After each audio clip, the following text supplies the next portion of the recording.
বাংলাদেশের ঐতিহ্যবাহী জেলা বরিশাল মোলাদি থানার অন্তর্গত চরপদ্দা আফসারিয়া স্কুল অ্যান্ড কলেজের উদ্যোগে প্রথম বাৎসরিক ঐতিহাসিক তাফসিরুল কোরআন মাহফিলের স্বনামধন্য সভাপতি হাজিউল হারামাইন আলহাজ মাওলানা ফজলুল হক সাইদ দামাত বারকাতুহুল আলিয়া। আমার নিজের প্র্যাকটিক্যাল লাইফের আমার বিশ্ববিদ্যালয়ের এক বন্ধু দেখলাম কাঁদছিল, একবার ফেল করে আবার ভর্তি হয়েছে, মনে করলাম ওই জন্য কাঁদে। আমার বলছে হামজা ভাই না, আমি বললাম কি এমন কান্নাকাটি করেন, হাও মাফ করছেন, আমি বিয়ে করেছিলাম, বিয়ের পরে আমার মায়ের সাথে আমার বোর মিল নেই, কি করি শেষ পর্যন্ত মা বাবাকে আমি আলাদা করে দিলাম। কিছুদিন পরে মা আর বাবা আমার পাঠিয়ে দিল লন্ডনে। আমি লন্ডনে ছিলাম কিছুদিন, ওখান থেকে শেষ করে প্রতি বছরে বছরে আমার স্ত্রীর নামে অ্যাকাউন্ট করা ছিল, শুধু টাকা পাঠাতাম। মা বাবার জন্য আমি এই কয়েক বছরে খোঁজও নেইনি, খবরও নেইনি যে তারা কেমন আছে। হঠাৎ করে আমার রক্তের ভেতরে 5 প্রকার ক্যান্সার ধরা পড়েছে। লন্ডনে ডাক্তাররা দেখে বলছে যে 5 প্রকার ক্যান্সার হয় রক্তের ভেতরে, তার ভেতরে একটা এটা হলে মানুষ আর বেশি দিন বাঁচে না, খুব বেশি হলেও 2-3 মাসের পরে তোমার রক্ত নষ্ট হয়ে যাবে, যা ভালো মন্দ খাবার খেয়ে নাও। চিন্তা করছে মারা যখন যাব দেখি যাদের জন্য সব কিছু করলাম এই মানুষগুলো আমাকে কেমন ভালোবাসে। চিঠি লিখেছে শ্বশুর আর শাশুড়ির কাছে যে আব্বা আম্মা আমি চলে আসতেছি, আমার শরীরে মারাত্মক অসুখ, লন্ডনের ডাক্তাররা বলেছে আমি নাকি 2-3 মাসের বেশি বাঁচবো না, এই জন্য আগামী মাসের প্রথম সপ্তাহ মঙ্গলবারে ঢাকায় আসতেছি, এয়ারপোর্টে আসবেন। স্ত্রীকে একই কথা লিখেছে। আর একটা চিঠি নিয়ে চিন্তা করে আমার মা বাবা, তাদের তো কয়েক বছরে খোঁজও নেইনি, খবরও নেইনি, এখন যদি চিঠি লিখি না জানি কি মনে করে, যা করে করবে। চিঠি লিখেছে মার বাবা, কোনদিন আজ পর্যন্ত তোমাদের খোঁজ নিলাম না, আগামী মাসের প্রথম সপ্তাহে আমি লন্ডন থেকে বাড়ি আসতেছি, সুযোগ পেলে এয়ারপোর্টে আসবা, শরীর খারাপ এ কথা লিখে নাই। সবাই চিঠির জবাব দিচ্ছে একটা একটা করে যে জিনিস আনা লাগবে। শাশুড়ি আর শ্বশুর মিলে জবাব দিয়েছে জামাই বাবাজি চলেই যখন আসতেছ ঠিক আছে, আসার সময় এরকম কয়েকটা শার্টের পিস, প্যান্টের পিস আর তোমার শাশুড়ির জন্য এরকম চাদর নিয়ে আসবা। স্ত্রী লিখেছে আমার স্বামী বান্ধবীদের স্বামীরা আসার সময় এই এই জিনিস নিয়ে আসে, তুমি যখন আসবা এরকম জিনিস কিছু নিয়ে আসবা, আমি লিস্ট করে দিলাম। চিঠি পড়ে আর কান্নাকাটি করে আল্লাহ আমি কাদের জন্য কি করলাম। আমাদের শরীর খারাপ একটা বারের জন্য জিজ্ঞাসা করে না আছে আমার শরীরটা কেমন আছে, শুধু জিনিস চাই। মা বাবা তো চিঠির জবাব দিল না, মনে হয় তারা আমারে মাফ করে নাই। তারা যদি চিঠির জবাব দিত দেখতাম যে তারা এই চিঠির সাথে কেমন আচরণ করে। হঠাৎ কে যেন এসে বলছে চিঠি পেয়েছে, বাইরে গিয়ে দেখে মা আর বাবা 2 জন মিলে লিখেছে। চিঠি খোলার পরে চিন্তা করছে দেখি এর ভেতরে যদি কোনো জিনিস চাওয়া থাকে ওদের মতো তাহলে তো সবই এক হয়ে যাবে। আগে কিরোসিন নিয়ে আসি, পেট্রোল কিরোসিন নিয়ে এসেছি, ম্যাচ নিয়ে এসেছি, যদি এই চিঠির ভেতরে ওদের মতো জিনিস চাওয়া থাকে আমি এক্ষুনি মারা যাব। চিঠি খোলার পরে পড়েছে প্রথম লাইনে প্রাণের সন্তান, দীর্ঘ কয়েক বছর তুমি লন্ডনে আছো, কোনদিন খোঁজ নাওনি, খবরও নাওনি, অথচ এই কয়েক বছর তোমাকে 1 সেকেন্ড আমরা 2 জন ভুলে থাকতে পারিনি। দ্বিতীয় লাইনে লিখেছে প্রাণের সন্তান চলে যখন আসবে বিমানে ওঠার আগে গরিব দুঃখীকে পয়সা দান করবে। কত প্লেন উড়ে যায়, কত প্লেন অ্যাক্সিডেন্ট হয়, তুমি সহি সালামতে জানো সাধু ফিরে আসতে পারো, এই জন্যে বাড়িতে 2টা খাসি ছাগল ছিল, 2টাই তোমার নামে সাদকা করে দিয়েছি। তৃতীয় লাইনে লিখেছে প্রাণের সন্তান আজকে থেকে যেই কয়দিন তুমি এ দেশের মাটিতে ফিরে না আসো প্রতিদিন 2 রাকাত নামাজ আর 1টা করে রোজা মান্নত করলাম। সেটি পড়ে আর কান্নাকাটি বাড়িয়ে দেয়, আল্লাহ আমি কি করেছি, যাদের জন্য জীবন নষ্ট করে ফেলেছি তারা আমার কাছে শুধু জিনিস চায়, আর এদের আমি খোঁজই নেইনি। এ মানুষগুলো আমার জানের হেফাজতের জন্য খাসি সাদগা করে, গরিব দুঃখীকে পয়সা দিতে বলে, এরা আমার জন্য নফল রোজা আর নামাজ মান্নত করে। আইলে আমার বিবেক হালকা খুলে গেছে। কিছু যদি কারো জন্য নাও নেই, আমার মা বাবার জন্য আমি জিনিস নিতে ভুল করব না। লন্ডন থেকে মার্কেট যতটুকু পারে করেছি, জিয়া বিমান বন্দরে নামার পর শ্বশুর আর শাশুড়ি যে হাজির কই, যাও জামাই বাবাজি জিনিস কই, ধমক দিয়ে বলছে আপনি জিনিসের কথা বলেন, একটা বারও জিজ্ঞাসা করেন আমার শরীর কেমন আছে। শরীর ভালো না, মার্কেটে যেতে পারি নাই, জিনিস আনি নাই, টাকা আছে, ঢাকায় পাওয়া যায় কিনে দেব। যেই বলেছে ঢাকায় পাওয়া যায় কিনে দেব, বলে তোমার মতো স্বামী জামাইয়ের আমাদের দরকার নেই, এয়ারপোর্টেই তোমারে আমরা ছেড়ে চলে গেলাম, থাকো। স্ত্রী বলছে আমার সেই লিস্ট করা জিনিস কই, খালি জিনিস জিনিস করো, একটা বারের জন্য তো জিজ্ঞাসা করেন আমি কেমন আছি, বলে পরে জিজ্ঞাসা করবো জিনিস দাও, আনি নাই, ঢাকায় পাওয়া যায় কিনে দেবো, জানো তো আমার শরীর খারাপ। বলে আনো নাই, তোমার মতো স্বামীর আমার দরকার কি, তোমার এয়ারপোর্টে আমি ডিভোর্স দিয়ে চলে গেলাম, কারণ যাবে ও তো বাঁচবে না। গেট থেকে বের হয়ে হাও মাও করে কাঁদছে, কই আমার মা বাবা আসে নাই, মনে হয় তারা এখনো আমারে মাফ করতে পারে নাই, দেখি তো না তাদেরকে।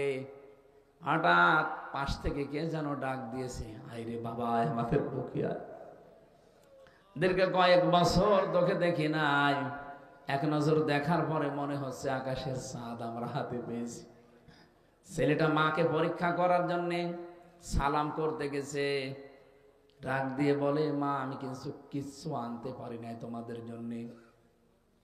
মা শুধু সালাম দেওয়া দেখেই বলছে বাবা তোর শরীরে মারাত্মক কোনো অসুখ নাকি? কেন? মা আমি তো তোমার কাছে চিঠিতে লিখে নাই যে আমি অসুস্থ, যাদের কাছে লিখেছিলাম তারা সাথে জিনিস চেয়েছে, তোমার কাছে তো কিছুই লিখে নাই, আমি শুধু বলেছি আগামী মাসের প্রথম সপ্তাহের মঙ্গলবারে আসবো, এয়ারপোর্টে আসবা। কই তুমি তো শিক্ষিত না, তুমি তো জ্ঞানী মানুষ না, কিভাবে বুঝলে? তুমি তো চিকিৎসক না। মা ডাক দিয়ে বলে সন্তান 10টি মাস এই পেটের ভেতরে আমি তরমুজের মতো বহন করেছিলাম, 2 বছর পর্যন্ত তোরে আমি দুধ খাওয়িয়েছি, 22-23 বছর পর্যন্ত তোর পেছনে আমি শ্রম দিয়েছি বিনা স্বার্থে, এতদিন পর্যন্ত তোর সব আমার নখ দর্পণে ছিল, আমি কি জানবো না তোর শরীরের অবস্থা কি? আমি টের পেয়েছি, সত্যি করে বল তোর কি হয়েছে? ছেলেটা মায়ের পা জড়িয়ে বলছে মা সত্যি আমি আর কিছু লুকাবো না, অবশ্যই আমার শরীরে এমন একটা মারাত্মক অসুখ, ডাক্তার আমারে ফেরত দিয়েছে, আমি আর বাঁচবো না, আজকে তুমি আমারে আজকেই মাফ করে দাও। বন্ধু বলছিল দেখলাম সেজদায় পড়ে গেল মা আর বাবা দুইজনেই, ডাক দিয়ে বলে মাবুদ আমাদের এই হায়াত আমরা দিয়ে দিলাম, আমাদের সন্তানটাকে অন্তত তুমি বাঁচিয়ে রাখো। নবীজি জানিয়েছেন মা আর বাবা যদি মন থেকে কিছু বলে ওটা সঙ্গে সঙ্গে আরো সে পৌঁছিয়ে যায়। মা আর বাবার দোয়া ওই দিন আল্লাহ কবুল করে কুদরতের দাওয়া পান করিয়ে চিরদিনের জন্য আমার ওই বন্ধুকে আল্লাহ সুস্থ করে দিয়েছে।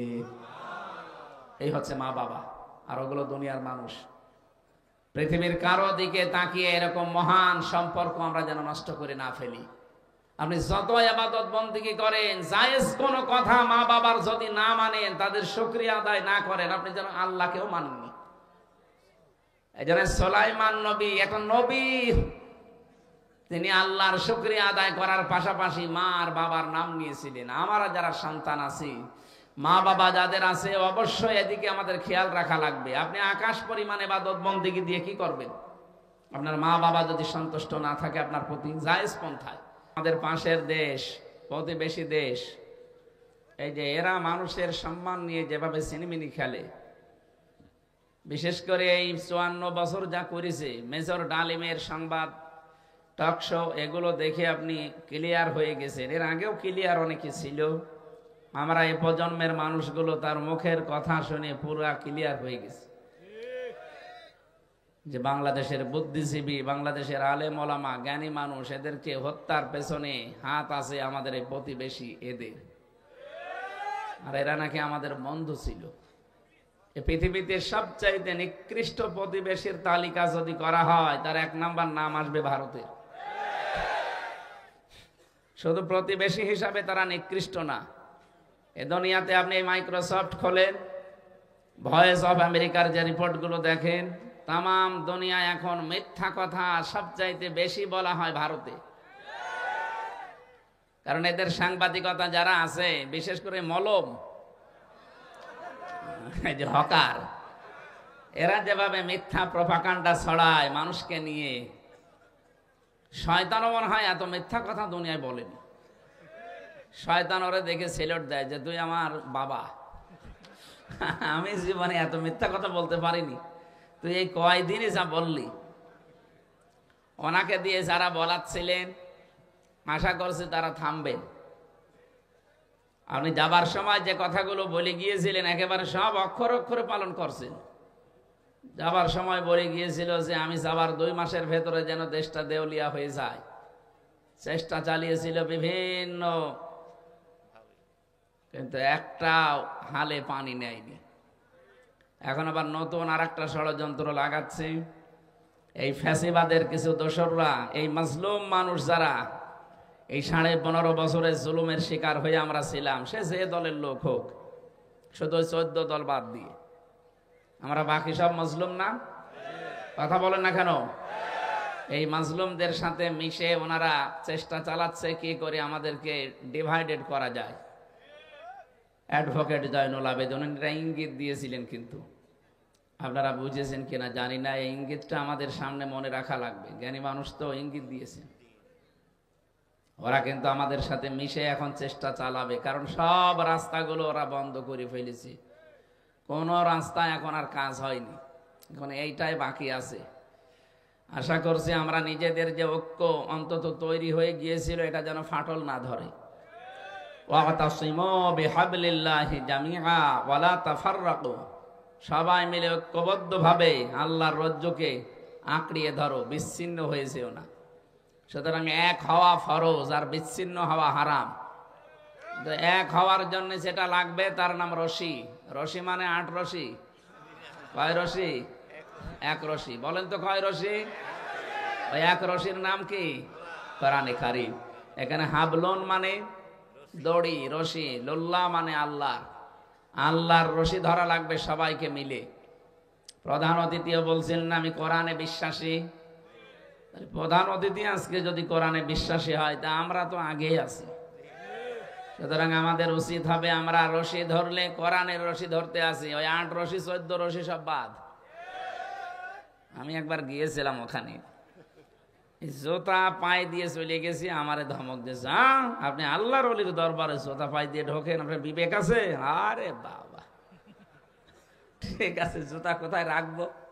ও ওখানে রেখে যান, হারিয়ে গেলে গেলে যাবে, তার মানে ও ওখান থেকে সরাবে না। অত পাগল এখনো আমি হয়নি, দরকার হয় জুতা বগলে নেব। নিয়ে গেলাম, মোনাজাত করলাম আল্লাহর কাছে, ভালো মানুষ হলে আল্লাহ মাফ করে দিও, আর যদি 2 নাম্বার হয়, চিটার বাটপার হয়, তুমি শাস্তি যা আছে আরো বাড়িয়ে দিও। কারণ মাজারে যা আমরা দেখি অধিকাংশ গুলো তো কিছু নেই। সাইদি সাহেব বলতেন না যে ঘোড়া আসার মাজার, গাধা আসার মাজার।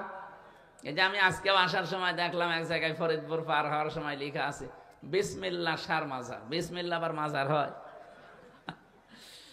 আর যত মাজার দেখবেন বাংলাদেশে, সে চট্টগ্রাম থেকে শুরু করে একেবারে সারা দেশ তো ঘুরছি, যেখানে মাজার দেখি সব বিশ্ব রোডের সাথে অথবা রেল স্টেশনের পাশে।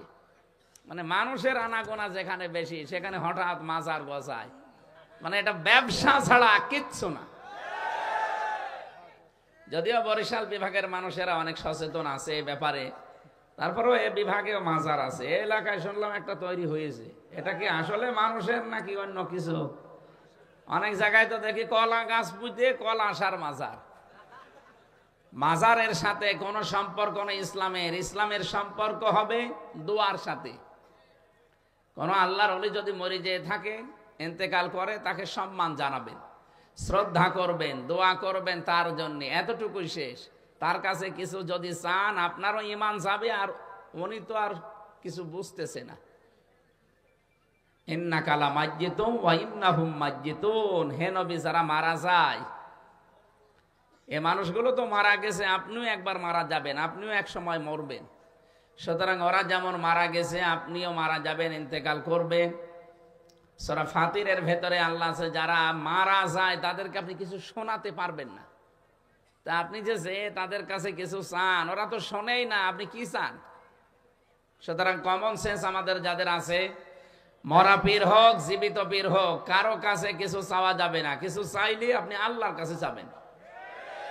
আমার কথা বোঝা গেছে? মাজার কেন্দ্রিক ইসলাম নয়। লা তাত্তাখিদুল কুবুর মাসাজিদা, কবরকে সেজদার জায়গা বানিও না, এ কথা রাসূলুল্লাহ কার? সুতরাং আমরা আল্লাহ এবং রাসূলকে মেনে চলতে চাই। আল্লাহ আমাদের তৌফিক দেন, বলেন আমিন। মানুষের সম্মান নিয়ে সিনেমিনা খেলা হচ্ছে এখনো পর্যন্ত, যেহেতু ওদের কোনো তালগোল এখনো পর্যন্ত শেষ হয়নি, ষড়যন্ত্র চলছে। আমাদের সতর্ক থাকার জন্য একটাই পদ্ধতি এখন খোলা আছে, ঐক্যবদ্ধ হওয়া লাগবে। আর সেইটার ভিত্তি হতে হবে কোরআন। কোরআনের বাইরে যদি কেউ যায় না, তার সাথে আমার কোনো ঐক্য নেই। কে কথা বলেন না কেন? কারণ এই দেশের মূল ভিত্তি আল্লাহর কোরআন। কোরআন আছে, এ দেশটা আছে। কোরআন থাকবে না, এ দেশও থাকবে না। ৯৬% মুসলমান আমরা এখানে কোরআন নিয়ে বাস করি। কথা বলেন ঠিক কিনা? অন্যান্য দেশ যেখানে যা আছে, এই ছেলে পরে কথা বলবেন ভাই, এখানে যেন কেউ না আসে।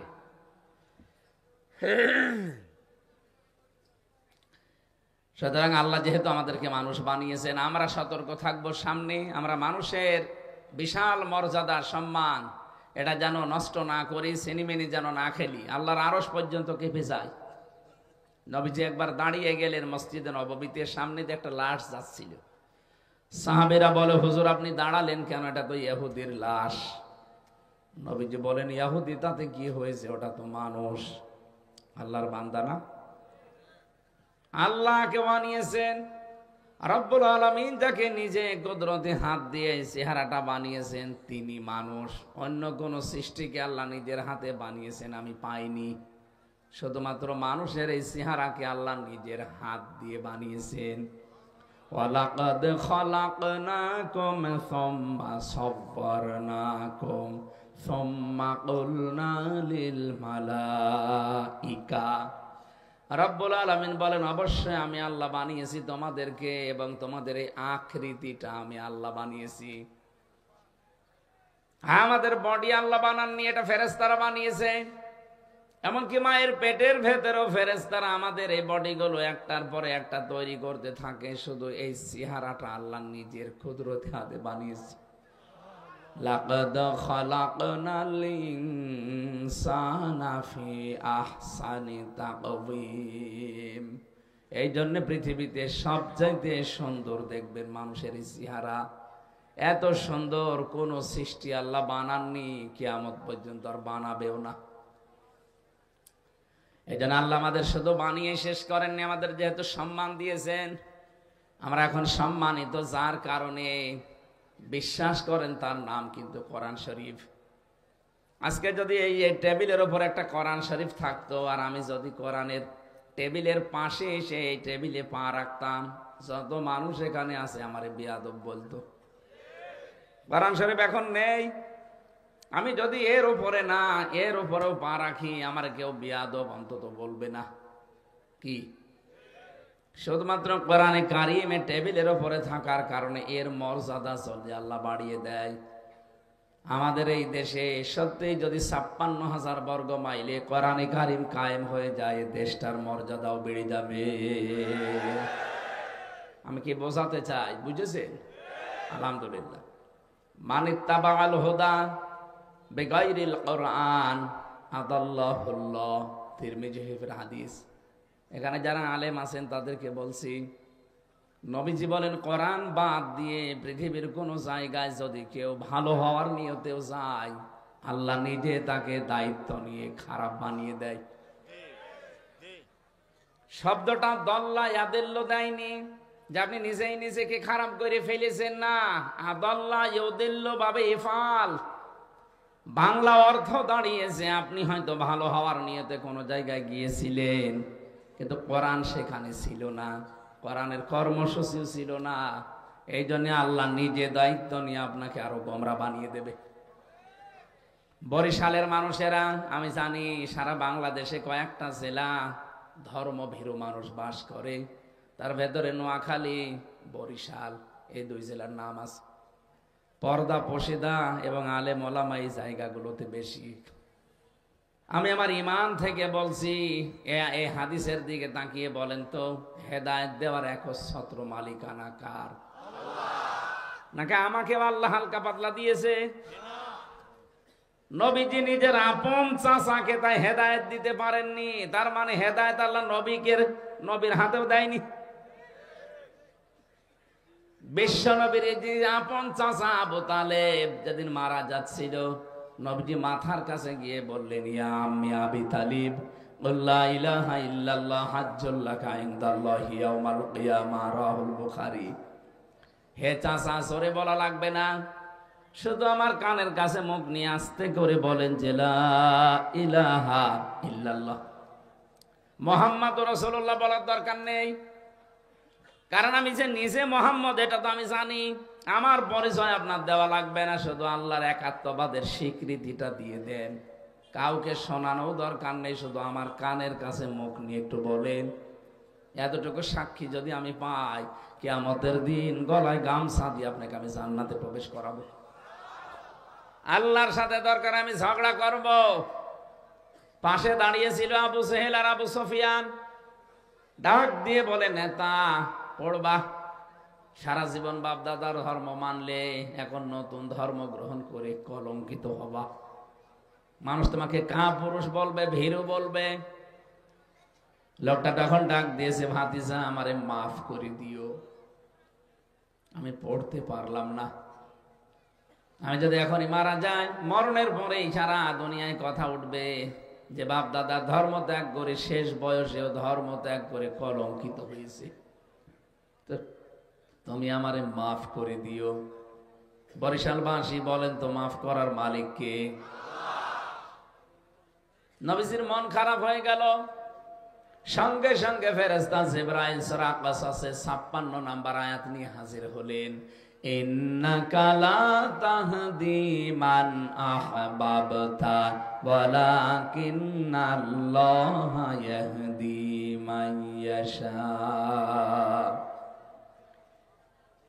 হে নবী, আপনি কি কোন কারণে মন খারাপ করেন? হেদায়েত তো আপনাকে আমি দেইনি যে যাকে ভালোবাসবেন তাকে দিয়ে দেবেন। এই লোকটা আপনার চাচা, আমি জানি। সারা জীবন আপনাকে কোলে নিয়ে, মাথায় নিয়ে, পিঠে নিয়ে, কাকে নিয়ে মানুষ করেছে আমি দেখেছি, কিন্তু এই লোকটা তো মুশরিক। লোকটা কি? আপনি এত চেষ্টা করলেন তাকে ফিরিয়ে আনার জন্য, সে কিন্তু পড়ে নাই। দোহাই দিয়েছে বিভিন্ন মানুষের, বাপ দাদাদের কাপুরুষতার। এই জন্য আমি আল্লাহকে মাফও করি নাই। আ'লামু বিল মুহতাদিন, আ'লামু ইসমে তাফসীর। আমি আল্লাহ ভালো জানি যে হেদায়েত কারে দেওয়া যায়। আপনি তো উপরে দেখেই মনে করেন না আমার চাচা, কিন্তু ওর ভেতরের অবস্থা তো আমি জানি। এই জন্য আমির হামজা না, কাবা শরীফের ইমাম এখানে যদি সাইদ সাহেব নিয়ে এসে ওয়াজ করায়, তারপরও আপনার মনের পরিবর্তন হবে না যদি আপনি নিজেকে পাল্টানোর চিন্তা ভাবনা না করেন। নবীর নিজের আপন চাচাকে নবী জিতে পারেন নাই, এরপরেও বিশ্ব নবী তার চাচার কবরের পাশে দাঁড়িয়ে একবার দোয়াও করেছিলেন, হে আল্লাহ তুমি যাই করো আমার চাচাকে মাফ করে দাও। সঙ্গে সঙ্গে জিবরাইল এসে বলে, এটা তাফসীরে ইবনে কাসিরে আছে, হে নবী হাত নামান। কার জন্য হাত তুলেছেন? মা কানা লিন-নাবিয়্যি ওয়াল্লাযীনা আমানু আইয়াস্তাগফিরু লিল মুশরিকিন ইলা আখিরি আয়াত। আল্লাহ পাক বলেন, হে নবী, জিবরাইলকে পাঠিয়েছি, কি বলে শোনেন। তিনি এসে বলছেন, নবী আপনি হাত নামান। কার জন্য হাত তুলেছেন?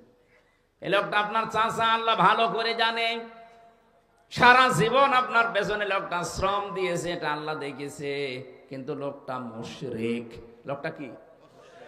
কোন নবীর জন্য, কোন ইমানদারের জন্য জায়েজ নেই, শোভনীয় না, উচিত না, এটা বৈধ না যে কোন মুশরিকের জন্য আল্লাহর কাছে ক্ষমা চাবে। ওয়ালাউ কানু উলি কুরবা, যদিও এটা নিকট আত্মীয় হয়, কেন আপনি এর জন্য মাপ চাইবেন? আপনি বলেন তো, যে নবীর জীবনে হাত তোলা লাগে নাই, শুধু মনের ভেতরে কামনা আসলেই কবুল হয়ে গেছে, সেই নবী হাত তুলে বসে আছে, আল্লাহ হাত ফেরত দিচ্ছে। আর বাংলাদেশে টাটকা মুশরিক মরে যায়, আর আমাদের মতো হুজুরা দোয়া করে জান্নাতে দিয়ে আসে, মনে হয় কন্ট্রাক্টরই নিয়েছে। হ্যাঁ, আমাদেরকেও আপনারা পাগল পেয়েছেন, আর আমরাও আপনাদেরকে পাগল বোঝাই যে কোনো অসুবিধা নেই, এত বড় দাড়ি, দোয়া মিস্টেক হবে। আমি সাফ কথা বলছি, কান খাড়া করে শোনেন বাংলার মুসলমানেরা, এটা রেকর্ড হচ্ছে, কালকে সারা দুনিয়ায় ছড়াবে। আমি সবাইকে সামনে নিয়ে বলছি, মানুষের কথায় ধোঁকা খাবেন না, নিজেকে আগে নিজে পরিবর্তন করেন। আজকের আমার আলোচনার বিষয়টা এইটা, নিজের কাজ নিজে করো, কেউ কারো না। একটা বারের জন্য চিন্তা করেছেন আল্লাহ আমার হাতে না, রবিসির হাতে হেদায়েত দেয়নি? এত বড় পাওয়ারফুল নবীকেও আল্লাহ যদি বলেন না, আপনি যাকে ভালোবাসেন, মহব্বত করেন, তাকে আপনি পারবেন না হেদায়েত দিতে, এটা আমি জানি যে কে পাবে, কারণ মনের খবর জানে কে? আমি হয়তো উপরে দেখে মনে করছি এরকম সুন্দর মানুষ, এরকম চেহারা, এর যা সুরাত সিরাত, এ মনে হয় আসবে, আপনার ভেতরের অবস্থা তো আমি জানি না।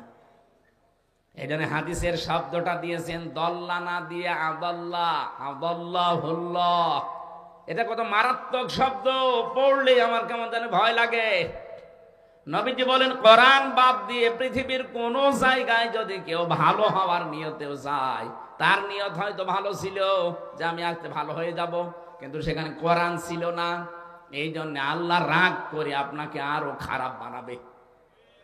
কথা বুঝতেছেন? এর বাস্তব প্রমাণ বাংলাদেশের 48,000 পীরের দরবারগুলো। আপনি হাতে গোনা কয়েকটা দরবার বাদ দিয়ে তাকান, অধিকাংশ দরবারে শিরিক আর বেদাত চলে, কোরআনের কোনো নিয়ম নীতি নেই। আপনি একটা দরবার দেখান তো বাংলাদেশে যেখানে কোরআনের কর্মসূচি চলে, দেখান, আমি যাব সেখানে, নেই। তারা সবক বানিয়েছে, 9টা সবক দেখি চলে। আমি তো অনেকগুলো দরবারে ঘুরেছি, তারা সবক দেয় যে প্রথম সবক, দ্বিতীয় সবক, তৃতীয় সবক। আমার আল্লাহ কোরআনে 9টা সবক দিয়েছেন। আমি 48,000 পীরের দরবারে হয়তো চাইনি, কিন্তু নাম করা অন্তত 11-12টা পীরের দরবারে আমি ঘুরেছি, যেখানেই গেছি তারা খালি সবক দেয়। কি দেয়? সবক না? কোরআনে কারিম পড়ি আমি পড়াটা, আমি যেহেতু কোরআনে কারিমের উপরে আমার অনার্স মাস্টার্স করা, এর উপরে আমার কামেল করা, পড়াটা আমি শেষ করেছি অন্তত যতটুকু পারি। আমি দেখেছি পড়া কোরআনে আমার আল্লাহ 9টা সবক বানিয়েছেন। আল্লাহর কোরআনের প্রথম সবক হচ্ছে ইকরা, পড়ো, আর দরবারদের সবক হচ্ছে হো হো। কোথায় পেয়েছেন আপনি ভণ্ডামি? আল্লাহ বলছেন প্রথম সবক দিলাম পড়ো, আর আপনি কি সবক বানিয়েছেন? কিন্তু এদের দরবারে যারা প্রথম বানিয়েছিল, ওদের বাপ দাদা মুরব্বীরা, আমরা জানি তাদের ইতিহাসগুলো পড়ে, তাদের কাছে মানুষ গেলে তারা কিন্তু কোরআন তুলে দিত, যে এটা পড়েন আল্লাহকে পেয়ে যাবেন। এখন তাদের সন্তানেরা আর ওই দলের ওপরে, ওই মতের ওপরে নেই, তাদের কাছে গেলে এখন আর কোরআন দেয় না, কারণ তারা নিজেরাই কোরআন জানে না। কোরআনের মর্ম বাণীগুলো তারা নিজেরাই এখন আর জানে না। কোরআনে কারিম যে কি চাই, কি বলতে চাই, কি কায়েম করতে চাই, সেগুলো তারা নিজেরাও জানে না, এই জন্য জানাতে পারে না। গেলে ওই জিকির দিয়ে দেয়, তাও তো জাত মতো জিকির দিলে তো হয়, দেয় হো হো। আর চট্টগ্রাম বিভাগে আপনি যাবেন, এমন এমন দরবার আসে যেখানে জিকির হয় শুধু বাবাদের নামে। শালি বাবা, কেল্লা বাবা, ফতে বাবা, ইয়ালি বাবা, ন্যাংটা বাবা, এই বাবা জিকির হয়। এবার আসেন তো হাদিসের বাস্তব শিক্ষায় যাই। আমি কিন্তু সত্যি আল্লাহর কথা একেবারে আল্লাহর দিকে তাকিয়েই বলছি। যেখানে কোরআন নেই ওই জায়গায় যদি আপনি ভালো হওয়ার নিয়তেও যান, আপনাকে হামজা খারাপ বানাবে না, আপনাকে সরাসরি গোমরা করে দেবে কে? সুতরাং আজকে থেকে সিদ্ধান্ত নেবেন যে দরবারে কোরআন চলে না, কোরআনের কর্মসূচি নেই। ওই দরবারের প্রতিষ্ঠাতা আমার বাবাও যদি হয়, আমি ওই দরবারে নেই। এই কথা বলে না কেন? কত দরবারে মানুষ যায় ভালো হওয়ার নিয়তে, আগে গাঁজা খেত না, দরবারে গিয়ে গাঁজা ধরেছে, কি ভালো হয়েছে না খারাপ হয়েছে? কুষ্টিয়ার লালনের মাজারে মানুষ যায় ভালো হওয়ার নিয়তে যায়, কিন্তু কোরআনে কারিম সেখানে চলে না। ওখানে আপনি সারা দেশ মিলে কয় মন গাঁজা আর পাবেন, তার চাইতে বেশি গাঁজা ওখানে পাওয়া যায়। যেন মানুষ দেখে ওখানে ভালো হওয়ার পরিবর্তে আরো খারাপ হয়ে যায়। প্রকাশ্য সেজদা দিচ্ছে, প্রকাশ্য সেজদা দিচ্ছে কবরকে। হাদিস বললাম না, লা তাত্তাখিযুল কুবুর মাসাজিদা, যে কবরকে সেজদার জায়গা বানাবেন না। আর ওটা পুরা সেজদা চলছে। তার মানে আগে একজন নামাজ পড়তো না, সে এক গুনাহ করতো, এখন কবরে সেজদা দিয়ে শিরিক করছে। ও কি ভালো হয়েছে না খারাপ হয়েছে? ওকে খারাপ বানিয়েছে কে? কেন? কোরআন নেই, তুই গেলি কেন? কোরআন নেই, তুই গেলি কেন? এবারে আর একটা পয়েন্ট বলি নাকি এটা বাদ দিয়ে দেব? আবার উল্টা পাল্টা মনে করবেন না তো?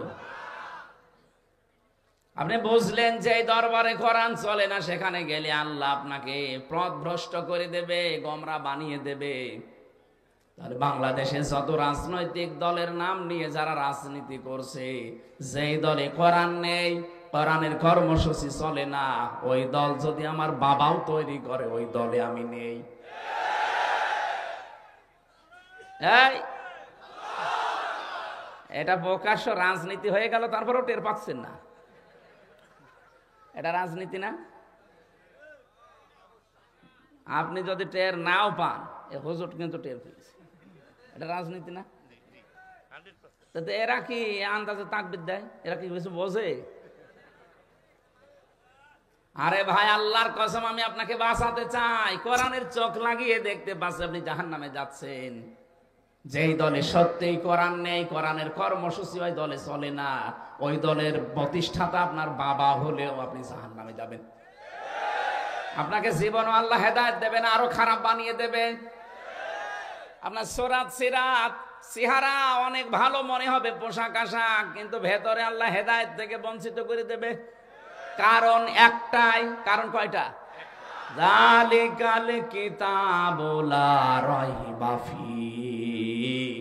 এই যে কিতাবের আগে আলিফ লাম আছে, কি আছে? আলিফ লাম 4 প্রকার। আলিফ লামে ইস্তেগরাকি, গরকন মানে ডুবন্ত। এখানে আলিফ লাম যেটা নির্দিষ্ট করার জন্য আল্লাহ দিয়েছেন।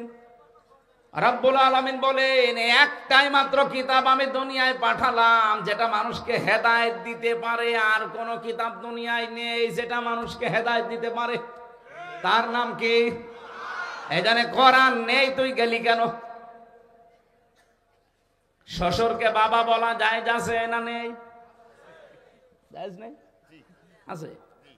কিন্তু নিজের বাবার সামনে যদি বারবার শ্বশুরকে আব্বাজান আব্বাজান বলেন, আর নিজের বাবাকে কেউ যদি জিজ্ঞাসা করে এটা কে, বলে এটা আমার চাচা,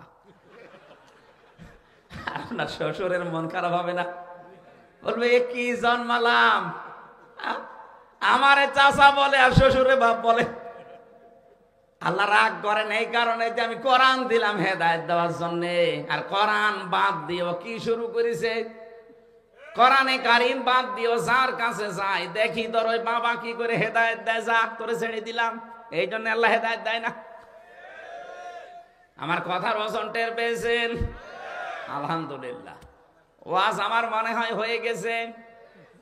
কোরআন যেখানে নেই, আজকে থেকে আপনি সিদ্ধান্ত নিয়েই ফেলেছেন আমি ওই দলে আর নেই, ওই দরবারে আর নেই। তাহলে এদেশে কোরআন বাদ দিয়ে কোনো দল থাকার কথা? এই তো মাহফিল শেষ, আমি দোয়া করে দিই না, মানে আপনাকে মানা লাগবে। আমি খালি বলে যাব, আপনি শুনে যাবেন, মানে ওয়াজ তো হয়ে গেছে। ওয়াজ হয়ে যায়নি? এরপরেও যদি কেউ না বোঝার ভান করে থাকেন তার জন্য আমার একটু বলছি, কিন্তু আমার ওয়াজ কিন্তু হয়ে গেছে আলহামদুলিল্লাহ।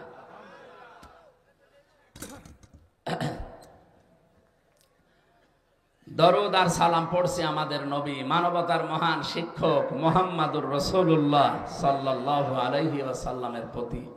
আমরা কোরআনে কারিমের 2 সূরার 2টা আয়াত পড়েছি আংশিক। সূরা আহকাফ এর 9 নম্বর আয়াত পড়েছি, আর সূরা নমল থেকে একটা আয়াতের মাত্র 15 নম্বর আয়াতের একটা অংশ বিশেষ পড়েছি। এখন আপনি যা বলবেন আমি ওইটার দিকে যাব। সূরা নমল থেকে আলোচনা করব না সূরা আহকাফ? বলেন, দুইটা হবে না একটা? নমল আগে, তো নমল থেকে শুরু করি। জবান খোলে কোরআনের সোনালী আয়াত একটু পড়েন, আমরা তাফসীর আকারে কথা বলবো, যেহেতু তাফসীরুল কোরআন মাহফিল লিখে দিয়েছেন। ওয়ালাকাদ আতাইনা লুকমানাল ওয়ালাকাদ আতাইনা দাউদা ওয়া সুলাইমানা ইলমা। আল্লাহ রাব্বুল আলামিন বলেন, আমি অবশ্যই দাউদ এবং সুলাইমানকে জ্ঞান দিয়েছি। এখানে প্রথম শব্দটা আমার আল্লাহ গ্যারান্টি দিয়ে আরম্ভ করলেন, ওয়ালাকাদ। না কিছু লাগবে না, কিছু লাগবে না ভাই, বসে বসে। এই আয়াতটা শুরু করার আগে আল্লাহ গ্যারান্টি দিচ্ছেন, ওয়ালাকাদ, অবশ্যই আমি আতাইনা, আমি আল্লাহ দিয়েছি দাউদা ওয়া সুলাইমানা ইলমা, দাউদ আর সুলাইমানকে আমি আল্লাহ ইলম দিয়েছি, জ্ঞান দিয়েছি। এই পৃথিবীতে আল্লাহ যত কিছু দিয়েছেন মানুষের জন্য, আল্লাহর পক্ষ থেকে সব চাইতে দামি জিনিসের নাম ইলম। কি বললাম? এই ইলমের কারণে মানুষের সম্মান আল্লাহ বাড়িয়ে দিয়েছেন। ওয়াল্লামা আদামাল আসমা কুল্লাহা সুম্মা আরাদাহুম আলাল মালাইকা। আমি আদমকে জ্ঞান শিখিয়েছিলাম, ইলম দিয়েছিলাম তাকে। আল্লামা ইউআল্লিমু, এখানে শিক্ষক সরাসরি কে? আরো জোরে বলেন কে? এতদিন যেভাবে শুনেছেন ওইভাবে না, এখান থেকে একটা আলাদা শিক্ষা আছে। আমি আলেমদেরকে বলছি, যেহেতু এখানে লিখেই রেখেছেন আলেম ওলামাদের সম্মানিত আসন এটা, শিক্ষিত মানুষরা এখান থেকে 2টা তথ্য পাবেন। এখানে সরাসরি শিক্ষক আল্লাহ নিজে, আর ছাত্র হচ্ছে হযরতে আদম আলাইহিস সালাম। ছাত্র আমাদের মতো সাধারণ মানুষ না, একদিকে তিনি নবী আর একদিকে তিনি প্রথম মানুষ। কথা বলেন না কেন? সরাসরি আল্লাহ পাক নিজের শিক্ষক, ছাত্র আদম আলাইহিস সালাম, জায়গা ক্লাসরুম জান্নাত। কত দামি ক্লাস! অথচ এখনকার আধুনিক তাফসীর বাদ দিয়ে পুরাতন তাফসীর গুলো নিয়ে আসেন, প্রত্যেকটাই আপনি লেখা পাবেন আসমা, এসএম এর বহুবচন আসমা।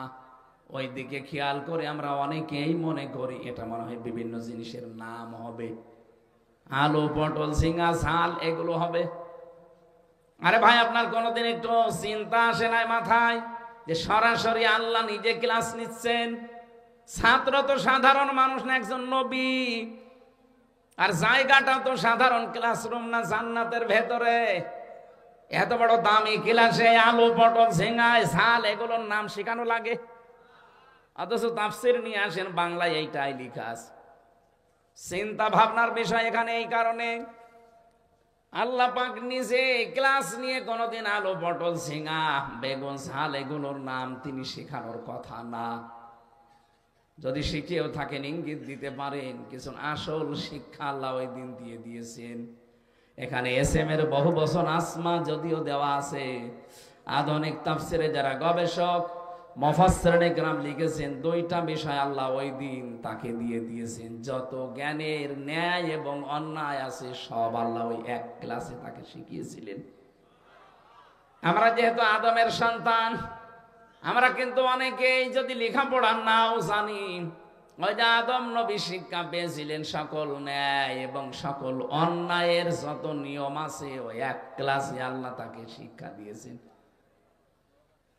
যত সূত্র ছিল ন্যায় এবং অন্যায়ের সূত্রগুলো আল্লাহ একদিনেই তাকে শিখিয়েছেন। কিন্তু ফেরেশতারা তো আর অত সূত্র জানে না। হযরতে আদমকে যখন নিয়ে এসে জিজ্ঞাসা করলেন ফেরেশতারা, এই জিনিসের সূত্রগুলো জানো, এই জিনিসের নামগুলো জানো? ফেরেশতারা যতটুকু জানে বলেছে না।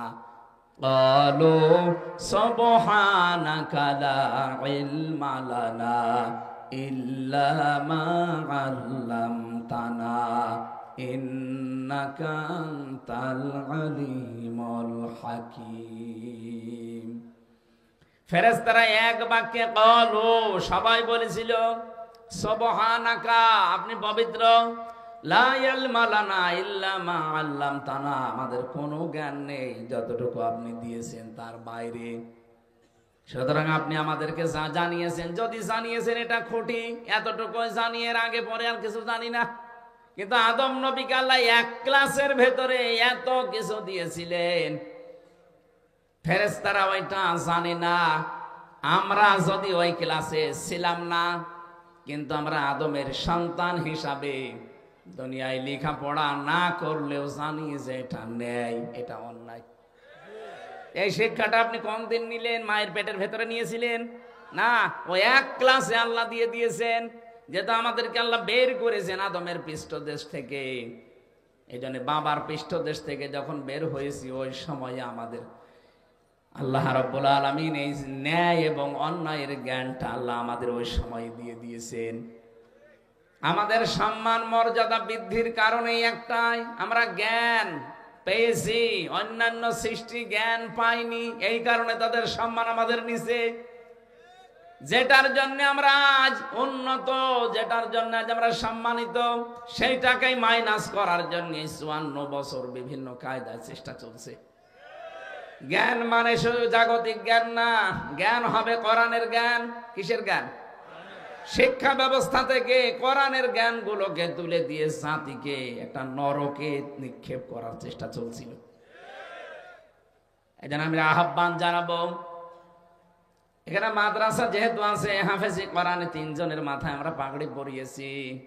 অবশ্যই আপনার ছেলে হোক মেয়ে হোক 3টা বছর আগে এরকম জায়গায় পড়িয়ে নেবেন।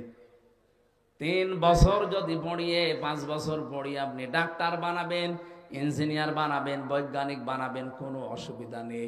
আপনার ছেলে টিএনও হবে, ডিসি হবে, এসপি হবে, যেখানে তুলে দেবেন কোনো নিষেধ নেই আমার পক্ষ থেকে নিষেধ এই যে তাকে 3 বছর 5 বছর আগে কোরআনের শিক্ষা দেবেন।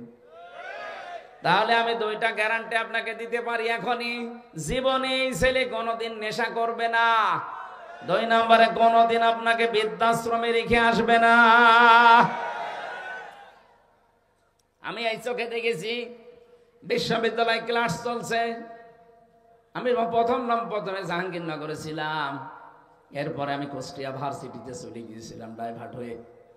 আমি দেখেছি বিশ্ববিদ্যালয়ে মাস্টার্সে ক্লাস চলছে, আর ছাত্র জুতা দিয়ে পিটাচ্ছে শিক্ষককে। তাও পিটিয়ে শেষ করেনি, পিটিয়ে ক্লাস থেকে বের করছে। শিক্ষক হাত জোড় করে বলছে, বাবা আমারে ছেড়ে দিয়ে, আমি আর ক্লাসে আসবো না। বলছে, না শালা তোরে মেরেই ফেলবো।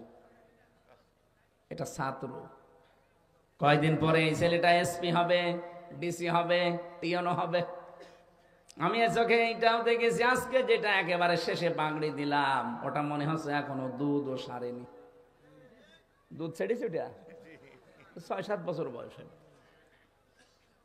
এতটুকু একটা ছেলে বিশাল সমুদ্র আটলান্টিক মহাসাগরে মাথার ভেতরে নিয়ে ফেলেছে অলরেডি। কোরআনে কারিম হিফজ করা, এটা মনে রাখা, এটাতে কত বড় কঠিন কাজ আমি তো হাফেজ, আমি জানি।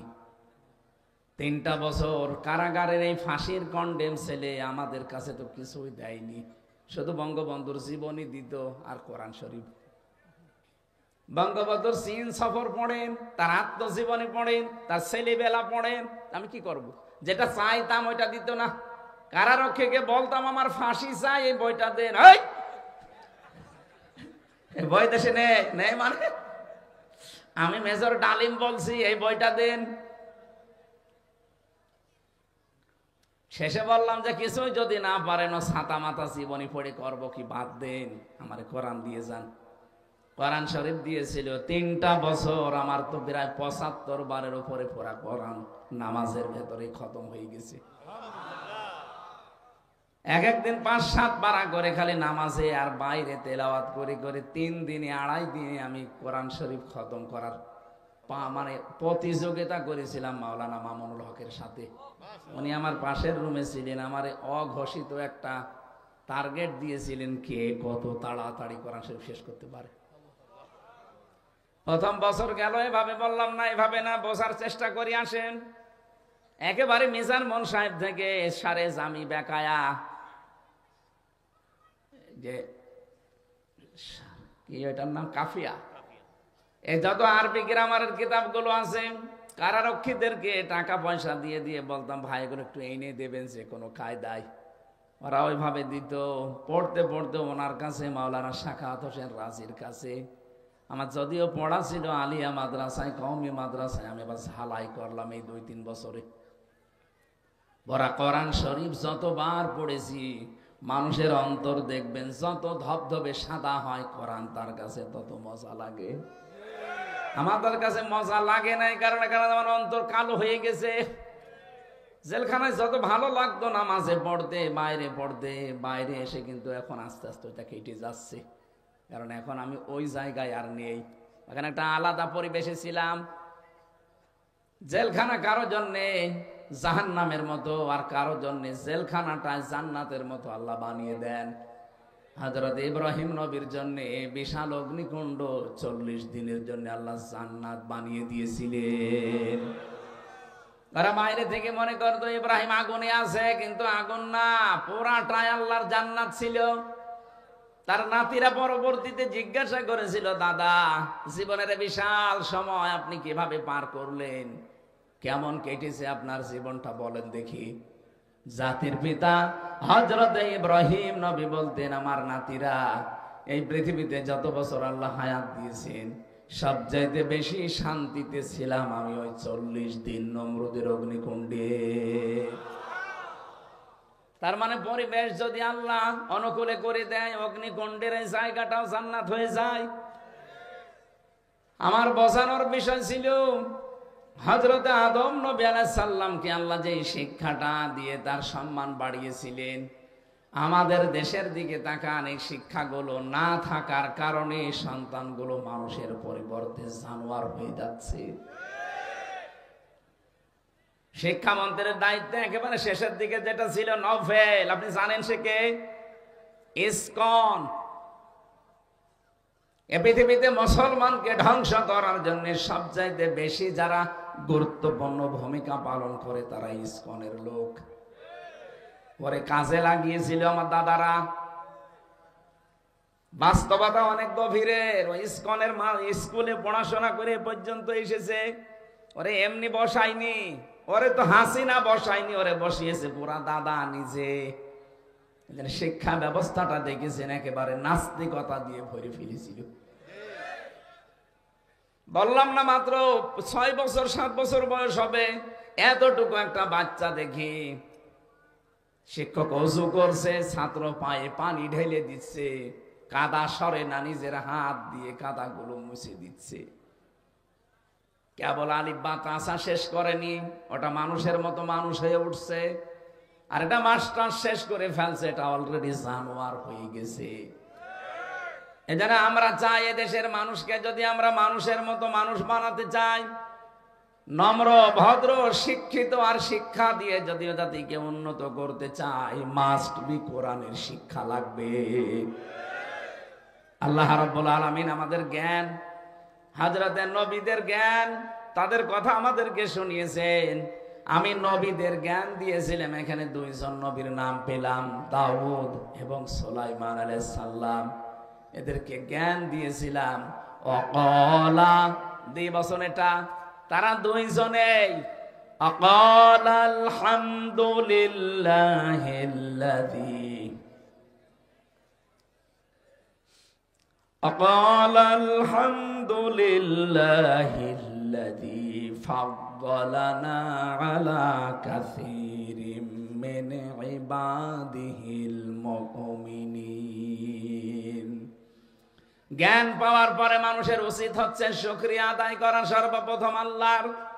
এই দুইজন নবী জ্ঞান পেয়েই তারা শুকরিয়া আদায় করছে আল্লাহর, যে আমরা প্রশংসা করছি আমার আল্লাহর, যিনি আমাদের উপরে ফজল করেছেন, অনুগ্রহ করেছেন।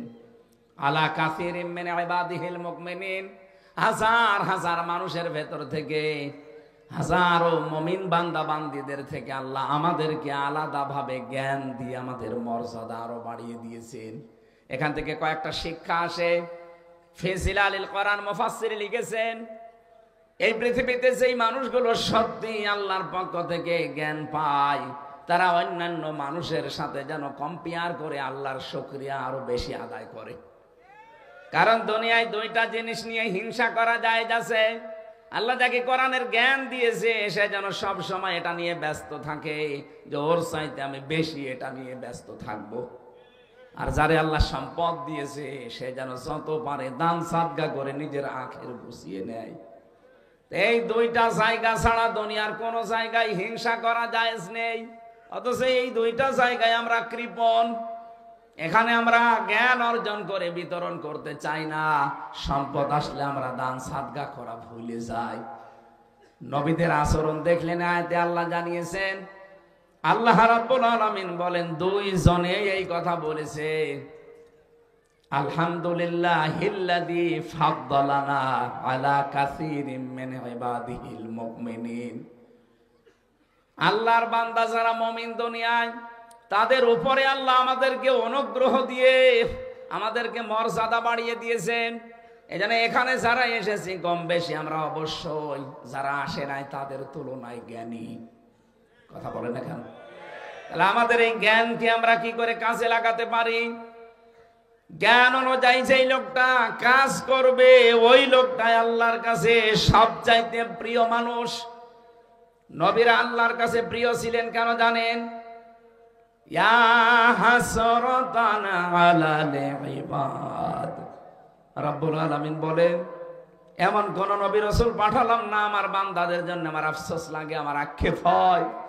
এমন কোন নবী রাসূল পাঠাইনি যার সাথে সমসাময়িক বান্দা বান্দিরা ঠাট্টা করে নাই, বিদ্রুপ করে নাই। বরিশালবাসী বলেন তো নবীদের কি চরিত্র খারাপ ছিল? তাদের আচরণ খারাপ ছিল? বলেন বলেন। তাদের সাথে মানুষের খারাপ আচরণ করার কারণ কি? একটাই কারণ, তারা জ্ঞানের উপরে আমল করত। জ্ঞানের উপরে আমল করতে গিয়ে অনেক নবী তাদের নাম পর্যন্ত হারিয়ে ফেলেছে। হযরতে মুসা নবীর দিকে তাকান, ইহুদিরা তার নামই পাল্টিয়ে দিয়েছে যোসেফ। হযরতে ঈসা নবীর দিকে তাকান, খ্রিস্টানরা তার নামও পরিবর্তন করে দিয়েছে যিশু। হযরতে ইব্রাহিমের নাম পাল্টিয়ে দিয়েছে আব্রাহাম। এই দেশে অনেকের নাম আমরা দেখলাম পাল্টিয়ে দিয়েছে জালেমরা, শুধু জ্ঞানের উপরে আমল করার কারণে।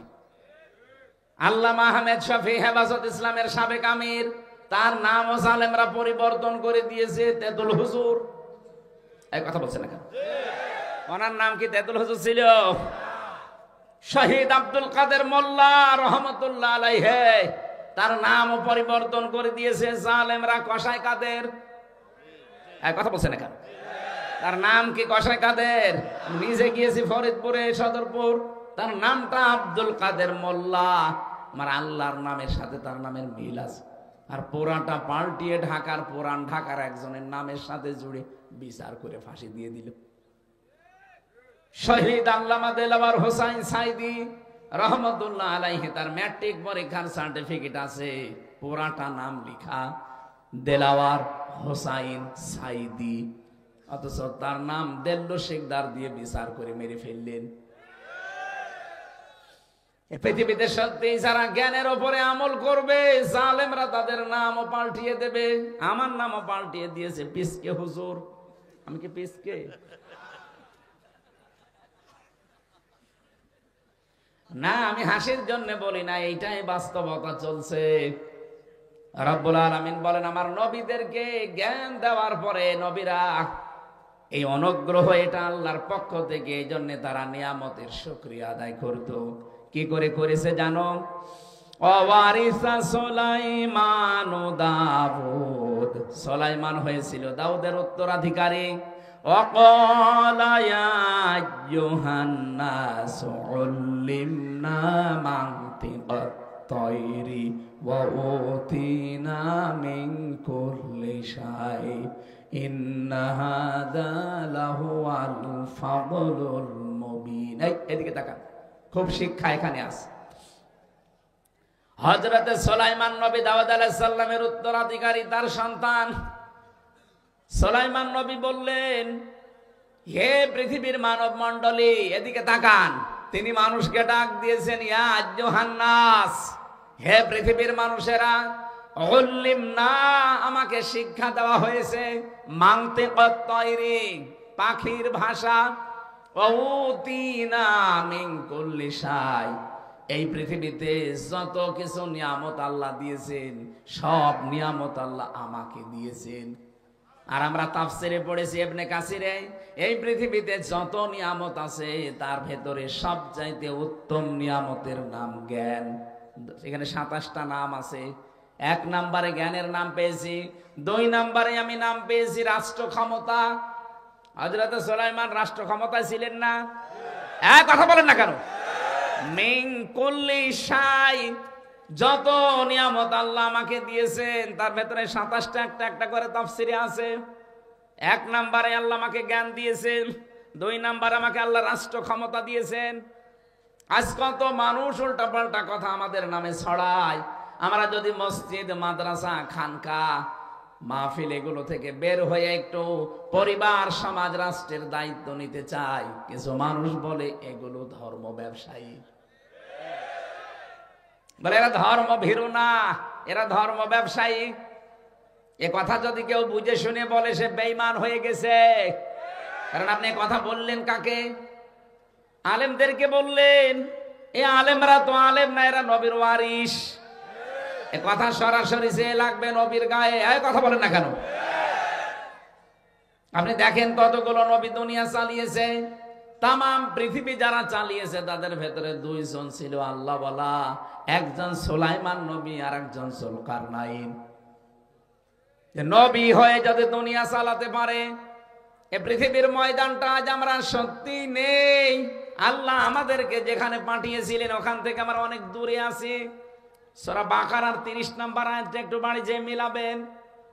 ওয়াইদ ক্বালা রাব্বুকা লিল মালাইকাতি ইন্নী জাইলুম ফিল আরদি খলিফা।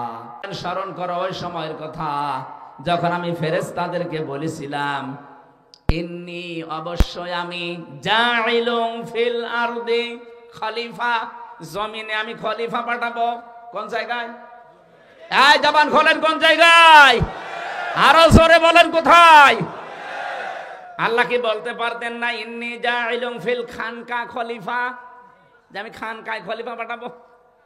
আজ বাংলাদেশের কত খানকা থেকে খলিফা বের হয়। কি কথা বলেন না কেন? এদেশের যারা খলিফা দাবি করে দেখেন সব খানকার খলিফা। আল্লাহ কি কোরআনে কোন জায়গায় দিয়েছে আমি খানকায় খলিফা পাঠাবো? আর আপনি খানকার খলিফা হয়ে কেউ 1 নাম্বার, কেউ 2 নাম্বার, কেউ 3 নাম্বার, কেউ 4 নাম্বার খলিফা হয়েও বগল বাজাচ্ছে যে আমি অমক খানকার খলিফা। আরে বেটা, তোরে কি আল্লাহ খানকায় খলিফা পাঠিয়েছে? আল্লাহ তাআলা বলতেন ইন্নী জাইলুম ফিল মাসাজিদি খলিফা, আমি মসজিদে খলিফা পাঠাবো। ইন্নী জাইলুম ফিল মাদারিসি খলিফা, আমি মাদ্রাসায় খলিফা পাঠাবো। তাহলে মসজিদ, মাদ্রাসা, খানকা এগুলো নিয়ে আপনি পড়ে থাকলে আপনার দায়িত্ব শেষ হয়ে যেত। আল্লাহ একটারও নাম দেয়নি, আল্লাহ দিয়েছেন ফিল আরদি। কোথায়? জমিনে। বলেন বলেন। বাংলাদেশের দিকে তাকিয়ে আমার এই আয়াতটা পড়ে আফসোস হয় আর হাসি লাগে। কি গো, খলিফা আল্লাহ পাঠালেন কোথায় আর আমরা কারে খলিফা বলি? আমাদের কুষ্টিয়ায় যারা জামা কাপড় সেলাই করে ওদেরকে খলিফা বলে, বলে না? যারা জুতা সেলাই করে ওদেরকেও খলিফা বলে, যারা চুল কাটে ওদেরকেও খলিফা বলে। কোথায় লাগিয়েছেন শব্দগুলো? কেউ নাপিত, কেউ দর্জি, কেউ মুসি, আর ওইটা এখন লাগিয়েছে খলিফা। খলিফা যেখানে থাকার কথা ওই জায়গায় নেই। আল্লাহর এই খলিফা গুলো জমিনে নেই। ওরা কেউ খানকায়, কেউ মাদ্রাসায়, কেউ মসজিদে, কেউ মক্তবে, আর জমিন ফাঁকা পেয়েছে জালেমরা 180 মাইল বেগে চালাচ্ছে। এই জন্যই জালেমরা চায় না আমরা জমিনে আসি, কারণ ওরা জানে যে এখানে আসলে তো আমাদের সব বন্ধ হয়ে যাবে। মাওলানা মিজানুর রহমান আজহার এটা ইঙ্গিত দিয়েছে যে এক জালেম গেছে, আর এক জালেম যেন এদেশে আর ফিরে না আসে। অনেকে বলছে আমারে বলিস, আরে ভাই আপনার নাম বলিস, আপনি কোন কারণে নিজের গায়ে নিয়ে নেবেন?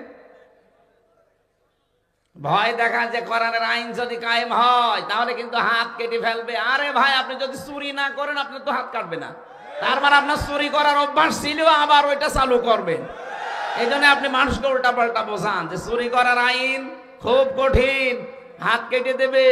চাঁদাবাজি করার আইন খুব কঠিন, পা কেটে দেবে বিপরীত দিক থেকে। চাঁদাবাজের আইন এইটা না? যারা চাঁদাবাজি করে, যারা ডাকাতি করে, ছিনতাই করে, যদি ধরা পড়ে ওদের এক হাত আর এক পা কেটে দেওয়ার নিয়ম। ওরা মানুষকে এখন ভয় দেখাচ্ছে, যদি কোরআন এই দেশে এসে যায় হাত কিন্তু থাকবে না, পা থাকবে না, তার মানে ওর ওই স্বভাব আছে। আল্লাহ বলেন আমি জমিনে খলিফা পাঠালাম, আমরা কেউ জমিনে নেই। জমিন দেখলে আমাদের ভয় লাগে, আর জমিন ফাঁকা পেয়েছে জালেমরা 180 মাইল বেগে চালাচ্ছে। এই জমিন ফাঁকা রাখতে দেবেন? জমিনে আসেন, কারণ আল্লাহর ইচ্ছা কি ছিল আল্লাহ কিন্তু প্রথমে বলেন নাই, ক্বালা ইন্নী আ'লামু মা লা তা'লামুন। ও ফেরেশতারা আমি যা জানি তোমরা কিন্তু জানো না। কি জানেন আল্লাহ? ওটা এখনো বলেননি, ওটা পরবর্তীতে জানিয়েছেন যে আমার ইচ্ছা জমিনে আমি ন্যায় বিচার কায়েম করতে চাই। আল্লাহর ইচ্ছা যে এইটা, আমি এর আগে কোন জায়গায় এসেছিলাম পাশে, ওই জায়গায় আমি ইয়দিলু হুয়া আকরাবু লিত-তাকওয়া আয়াতের ব্যাখ্যায় হালকা টাচ দিয়েছিলাম যে আপনি আল্লাহওয়ালা হতে চান, নেককার হতে চান, পরহেজগার দাবি করেন, তাকওয়াবান মনে করেন আমি তাকওয়া অর্জন করে ফেলেছি। আরে তাকওয়া তো ওইটা যে লোকটা ন্যায় বিচার কায়েম করতে পারে। তা আপনি জীবনের কোন জায়গায় ন্যায় বিচার কায়েম করেছেন বলেন? আপনার ব্যক্তিগত জীবনে ন্যায় বিচার আছে? পরিবারে আছে, সমাজে আছে, রাষ্ট্রে আছে, আদালতে আছে? নেই, কোথাও নেই। আপনার কিসের তাকওয়া? ইউদিলু, ন্যায় বিচার কায়েম করো, হুয়া আকরাবু লিত-তাকওয়া, এটা তাকওয়ার নিকটবর্তী পন্থা। আত্তাকুল্লাহ, আমি আল্লাহকে ভয় করো। ইন্নাল্লাহা খাবীরুম বিমা তা'মালুন, তোমরা যা করো সব জানেন কে?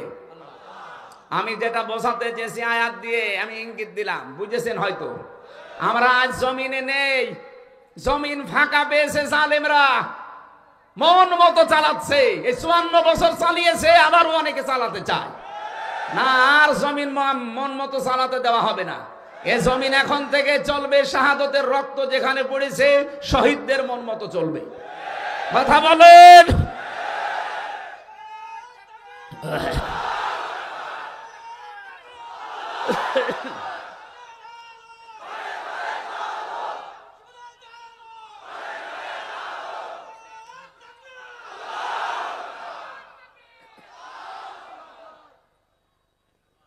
এই রাগ হয়ে গেল, এই আয়াত আপনি কোরআন থেকে বাদ দিয়ে দেবেন। যারা তাফসীর পড়তে পারে নিয়ে আসেন। ওতিনা মিন কুল্লি শাই, আমাকে আল্লাহ অনেক নিয়ামত দিয়েছেন। এই নিয়ামতের 27টা বর্ণনা আমি তাফসীরে হাক্কানিতে পড়েছি। 2 নাম্বার নিয়ামতের বর্ণনা হচ্ছে রাষ্ট্রীয় ক্ষমতা। আল্লাহ আমাকে রাষ্ট্রীয় ক্ষমতা দিয়েছে।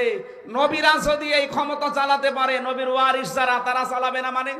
আপনি আন্দাজে ধর্ম ব্যবসায়ী বলবেন, আপনি তো বড় ব্যবসায়ী, আপনি রাজনীতির নামে ব্যবসা করে দেশটাকে লুটে পুটে খেতে চান। সে চশমা এখন আর নেই, 5 তারিখের আগে ছিল চশমা, এখন খুলে চলে গেছে। এখন জাতি দেখতে পাচ্ছে দেশের সর্বনাশকারী কারা। গোয়েন্দা বিভাগের খবর রাখেন। আমি সর্বোচ্চ পর্যায়ে যারা দায়িত্বে আছে কথা বলি মাঝে মাঝে, বলে হামজা ভাই আমরা শুধু নখদর্পণে রেখেছি। অনেকে মনে করছে আমি নারায়ণগঞ্জে বন্দরে রাত 12টার পরে চাঁদা চাইলাম, জানলো কি করে? আরে ভাই রাত 12টার পর সেদিন গাইবান্ধা এক জজের কাছে আপনি 50 লাখ টাকা চাঁদা দাবি করেছেন, বলছে ওখানে চাঁদা চাইলাম রাতের বেলা, কে জানলো গো?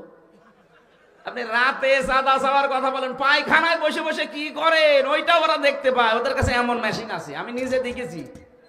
সারা বাংলাদেশ ওদের একেবারে হাতের মুঠায়, ওরা শুধু দেখতেছে কে কি করে। এই দেশটা আসলেই কারা ভালোবাসে ওরা কিন্তু দেখতেছে। কয় মাস দেখেছে, আর কিছুদিন দেখবে। এই জন্য আচরণ ঠিক করেন। অনেকে একটা মজলুম দলের উপরে একটা বদনাম দেওয়ার জন্য অনেকেই কিন্তু পেছন দরজা দিয়ে চেষ্টা চালাচ্ছে। বাংলাদেশ জাতীয়তাবাদী দল একটা মজলুম দল, এই 15.5 বছর ওরা কি অত্যাচার হয়েছে, অত্যাচারিত হয়েছে আমি নিজে দেখেছি। আমার কাছে ছিল এক একজনের নামে 313টা মামলা, 565টা মামলা। আপনি কি করেছেন? এখন যারা চাঁদাবাজির নাম নিয়ে এই যে দলের বদনাম করেন, এই দলটা প্রতিষ্ঠিত যে লোকটা করেছিল সেই লোকটার নামে কাবা শরীফে পর্যন্ত দোয়া হচ্ছে। আমি মসজিদে নামিয়ে মাই তার নামে দোয়া শুনেছি। শহীদ প্রেসিডেন্ট জিয়াউর রহমান একেবারে সরাসরি লক্ষ লক্ষ হাজিদের তিনি নিম গাছ লাগিয়ে ছায়ার ব্যবস্থা করে দিয়েছে। এমন একটা জায়গায় কাজটা করেছে যেটা আরাফাতের ময়দান, ওখানে দোয়া করলে দোয়া কবুল হয়। আমি তো নিজেও কয়েকবার ছিলাম, লক্ষ লক্ষ মানুষ ওখানে ওই গাছের নিচে ছায়া পায়, যেমন বিশাল গরম তাপ, ওখানে একটু ছায়া পেলে মনে হয় যে আমি জান্নাতে আছি। যারা গেছে জিজ্ঞাসা করেন কি সুন্দর জায়গা। এই নিম গাছের নামই দিয়েছে জিয়া ট্রি, জিয়া গাছ দিয়েছে তারা। অন্যান্য মানুষের যারা অন্য দেশ থেকে আসে তারা তো এই জিয়া কি চেনে না। এই নিম গাছের নিচে তারা যখন বসে দোয়া করে, আল্লাহ এই যে এই কাজটা যে করেছে তারে তুমি মাফ করে দাও। তাদের ভাষা আমাদের ভাষায় লক্ষ লক্ষ মানুষ দোয়া করছে। বললাম না মসজিদে নামি মাই, আমি নিজে তার নামে দোয়া শুনেছি 16 সালে। ইমাম সাহেব তার নাম ধরে দোয়া করছে যে আরাফাতের ময়দানে, মানে বাংলা অর্থ এইটা, আরাফাতের ময়দানে এই ছায়ার ব্যবস্থা তোমার যে বান্দা করে দিয়েছে, আল্লাহ তুমি তাকে জান্নাতের ছায়া দিও। আর তার নাম করে আপনি চাঁদাবাজি করবেন, তার দলের নামের বদনাম করবেন। আপনার মতো জাহান্নামের কীট আর কোলাঙ্গার মানুষ ও দলে দরকার নেই। আশা করছি এক ইঙ্গিতটা বুঝেছেন। আপনি থামবেন হয় না পদত্যাগ করবেন। কোন মজলুম দলের বদনাম আমরা হতে দেব না। আমি নিজে যেহেতু মজলুম, আমি জানি যে এর দুঃখটা কি। ইসলাম যতদিন এই দেশে সত্যি রাষ্ট্রীয় ক্ষমতায় না আসবে, কাঙ্ক্ষিত মানের শান্তি, স্বস্তি, নিরাপত্তা কিচ্ছু পাবেন না। যা উপরে পরে দেখবেন এগুলো সব মেকি। আল্লাহ পাক বলেন ইন্না হাযা লাহুল ফাদলুল মুবিন। সুলাইমান নবী শেষে ঘোষণা দিলেন দুনিয়ার মানুষকে, ওই দুনিয়ার মানুষেরা শোনো, এটা কিন্তু আল্লাহর পক্ষ থেকে একটা অনুগ্রহ। এটা কি? আরো জোরে বলেন কি? এবার আমি কয়েকটা শিক্ষা নিয়ে আসছি সামনের আয়াত থেকে। وحشر لسليمان جنوده من الجن والإنس والطير فهم يوزعون। হযরত সুলাইমান হাজির করলেন, সমবেত করলেন তার যত সৈন্য বাহিনী আছে। যেহেতু সবার ভাষা আল্লাহ তাকে বোঝার তৌফিক দিয়েছিলেন, যত পঙ্খিকুল আছে সৃষ্টি জগতের ভাষা তিনি বুঝতেন। মানুষ, জিন এবং পাখিদেরকে কাতারে কাতারবদ্ধ করলেন। কোন জায়গায় যদি যাবেন বলে ইরাদা করেছেন, এদেশের একজন মন্ত্রী, এমপি, সে যদি কোনো জায়গায় যায় তার আগে পরে কত চেলাচামনটা থাকে না বলেন। আর উনি তো তামাম দুনিয়ার বাদশাহ। উনি যাচ্ছেন যখনই দিন বাহিনী সামনে নিয়ে, মানুষের বাহিনী একটা, জিনদের বাহিনী একটা, পশু পাখির বাহিনী একটা, সারিবদ্ধ হয়ে নিয়ে যাচ্ছেন। হাত্তা ইদা তাও আলা ওয়াদিন নামলি ক্বালাত নামলাতু ইয়া আইয়ুহান নামলু দুখুলু মাসাকিনাকুম লা ইয়াহতিমান্নাকুম সুলাইমানু ওহুম লা ইয়াশউরুন। একটু তাকান এদিকে। হযরত সুলাইমান যখন বহর নিয়ে বের হলেন, তিনি একটা রাস্তার পাশ দিয়ে যাবার সময় দেখলেন রাস্তার পাশে পিপিলিকা, এই যে সূরার নাম যেটা পিপিলিকা সূরা, পিঁপড়া, একটা কালো মাথা মোটা পিঁপড়া তিনি লক্ষ্য করলেন এই সিংহাসন থেকে। এই পিঁপড়াটা তার যাদের আশপাশে আছে তার অনুগত জাতিকে ডাক দিয়ে বলছে, এ পিপিলিকারা, সুলাইমান আসতেছে দলবল নিয়ে, অসতর্কতা বশত হয়তো পিষে ফেলতে পারে, তাড়াতাড়ি তোমরা ঘরে প্রবেশ করো। এখান থেকে মুফাসসিরিন ইকরাম শিক্ষা বের করেছেন, এই যারা নেতৃত্ব দেবে জাতির, এই মানুষগুলোকে জাতিকে মাঝে মাঝে সতর্ক করা লাগবে। আর আমাদেরকে আপনারা কি করেন? এদেশের যারাই নেতৃত্ব দিলে এই 54 বছর জাতিকে সেখানে সতর্ক করা তো দূরের কথা, জাতিকে আরো ধ্বংস করার জন্য ঠেলে দেয়। আপনি দেখেন তারাই রাজনীতি করে, যারাই নেতা হয় সবগুলোর আকীদা কাজ কারবার আমরা একই দেখি। এরা শুধু নিজের আখের গোছানোর চিন্তায় থাকে। একবার এমপি হয়ে যেতে পারলে সারা জীবন আর কিচ্ছু করা লাগে না, এমনকি 14 বংশ আর কিছু করা লাগে না। এমন মানুষ এই দেশে ছিল না? বলুন। আর আপনারা আন্দাজে দোষ দেন আমাদের উপরে। মাওলানা মতিউর রহমান নিজামের দিকে তাকান, এমপি ছিল, মন্ত্রী ছিল, এখনো পর্যন্ত পরশুদিন ছিলাম তার বাড়িতে, উপরে টিন, নিচে চাটাইয়ের বেড়া, আর একদিকে সামনে মাটির দেওয়াল। বাংলাদেশে একটা মন্ত্রী এখন দেখান তো, এই 15.5 বছর যারা মন্ত্রী ছিল, যে তার বাড়ি দেওয়াল মাটির, উপরে টিন দেখান। 5.5 বছরের ভেতরে 4 আনার দুর্নীতি খুঁজে পাওয়া যায়নি। আপনি আল্লাহর ওলি খোঁজার জন্য চলে যাচ্ছেন সেই চট্টগ্রামে। কিসের আল্লাহর ওলি? আল্লাহর ওলি তো এইটা যার কাছে কোটি কোটি টাকার পরও 4 আনা পয়সা দিকে হয় না। আল্লাহর ওলি খুঁজতে যায়নি। অর্থনীতির দিক থেকে সবচাইতে বড় ওলি আমরা প্রমাণ পেয়ে গেছি, যাদের হাতে এত কোটি টাকা থাকার পরও এদিকে ওদিকে হয় না। এদের কাছে দেশ দিলেও এদিকে ওদিকে হবে না। আর আমরা যাদেরকে দিয়েছিলাম, এমন মানুষ এক একজনের 620টা বাড়ি। আর আল্লাহর ওলি যাওয়ার সময় কি করেছে দেখেছেন?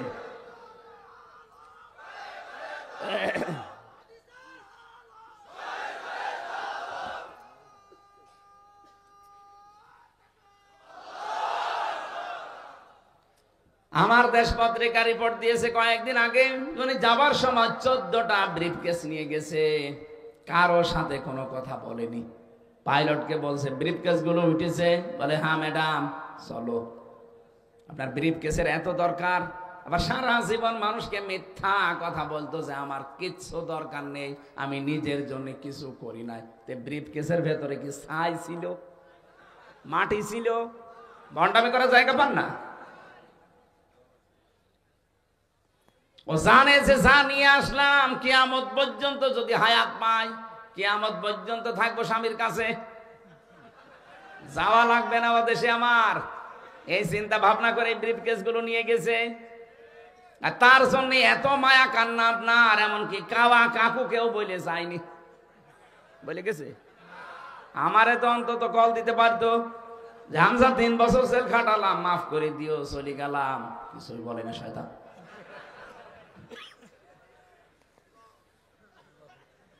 জাতির নেতৃত্ব যারা দেবে, জাতিকে এরা সতর্ক করবে, বাঁচাবে। গর্তে দরকার হয় ঢোকো, ওই দল আন্দাজে কিছু করে ফেলতে পারে, তোমাদের পিষে ফেলতে পারে অজ্ঞাত সারে। কত অজ্ঞাত সারে ধ্বংস করার জন্য জাতিকে বিভিন্ন জাল পেতে রেখেছে। এই যে এনজিও, এই কথা বলে না কেন? 14টা এনজিও কাজ করছে বাংলাদেশে মানুষের ইমান ধ্বংস করার জন্য। আজ জাতির সত্যি নেতৃত্ব যারা দেওয়ার যোগ্য, তারা কিন্তু একেবারে জীবন দিয়ে হলেও পাহারা দিচ্ছে। ইসলামী শিক্ষা বাস্তবায়নের জন্য শহীদ আব্দুল মালিক জীবন দিয়ে গেছে, তারপরও মাথা নত করে নাই। আপনি কি করেন? জাতিকে সতর্ক করার জন্য একটা ডাক দিতে পারেন না? আমরা তো 24 ঘন্টা এই ডাকের উপরে আছি। ফাইম্মা ইয়াতিয়ান্নাকুম মিন্নি হুদা ফামান তাবিয়া হুদায়া ফালা খাউফুন আলাইহিম ওয়ালা হুম ইয়াহজানুন। আল্লাহর পক্ষ থেকে যা বাণী আল্লাহ পাঠিয়েছেন, গ্যারান্টি দিয়েছেন আল্লাহ, এটা হেদায়েত, অনুসরণ করো, কোনো ভয় নেই, কোনো চিন্তা নেই। সারা পৃথিবী একদিকে হয়ে যাক, এই ঈমান নিয়ে বসবাস করা লাগবে। সারা দুনিয়া যদি ক্ষতি করতে চায়, আল্লাহর ইচ্ছা না থাকলে একটা পশম খাড়া করতে পারবেন না। এটার নাম ঈমান। এটার নাম কি? আমরা তো এই বিশ্বাসে এগিয়ে যেতে চাই। বরিশালবাসী একটা পিপিলিকার কাছ থেকে আমরা শিক্ষাটা নিতে পারলাম না। হযরতে সুলাইমান কথাগুলো শোনার পরে বহর থামিয়ে দিলেন, ডাক দিয়ে বললেন দাঁড়াও। ফাতাবাসসামা যাহিকাম মিন কাওলিহা ওয়া ক্বালা রব্বি আউযি'নি আন আশকুরা নি'মাতাকাল্লাতী আন'আমতা আলাইয়া ওয়া আলা ওয়ালিদাইয়া ইলা আখিরি আয়াত। তিনি মিষ্টি হাসলেন, হেঁটে ওটা তুলে নিলেন। ওটা দেখতে একটু মাথা মোটা মানে একটু নেতা গোছের পরিচালক, হাতের উপরে তুলে নিয়ে বললেন, হে আল্লাহ, আমি এই পিপিলিকার মতো শুকরিয়া তোমার কাছে আদায় করতে পারলাম না, আমি তোমার শুকরিয়া আদায় করছি, আমাকে তোমার শুকরিয়া আদায় করার তৌফিক দাও।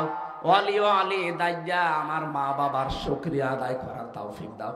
এখানে আলেমদেরকে আবার বলছি, পড়া কোরআন শরীফের ভেতরে তিনটা কথার সাথে তিনটা কথা আল্লাহ জুড়ে দিয়েছেন, একটা না মানলে আরেকটার কোনো গুরুত্ব নেই।